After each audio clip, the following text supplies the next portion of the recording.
guys ever went shopping at one of your old jobs once you left and realized that the same people are still there? The same people that were complaining about how miserable they were, how much they hated their job, how much they hate this place, how much they're gonna quit. And you go back and you see the same people there over a year later. I just experienced that. These lights are on because there was a power outage and I forgot to reset the lights after it came back on. But I just experienced this, and like as I was walking around seeing these same people that hated their job, I know times are rough and the economy that we're living in, it's hard to just leave a job, but it makes me feel for them, because if you genuinely felt that passionately about hating your job and wanting to quit, etc., and you're still there, I can only imagine how you feel a year later still being there. Like, that really sucks, because I know how much I hated working at that place when I was there. I felt like they were not considerate of the fact that I was pregnant. They had me doing a lot more than what a pregnant woman should be doing, in my personal opinion, because a lot of jobs don't look at pregnancy as something that is a medical condition. A lot of women go through a lot whenever they're pregnant. Like for me personally,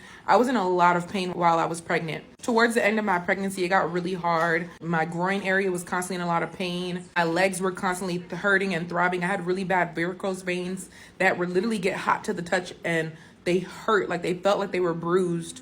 TMI, but one of them even went all the way up near my vagina area, and they just didn't seem to care that much. You know, eventually my midwife put me on medical leave, on bed rest, so I was able to leave the job. And then once maternity leave was over, I didn't go back because of personal reasons. But regardless, I don't think I would have wanted to go back. I remember them talking about how miserable they were while I was there, and how management wasn't treating them fairly, and how management was cutting their hours and changing their schedules and doing all these things to them, and they're just still there, living the same life, working the same job, doing the same thing.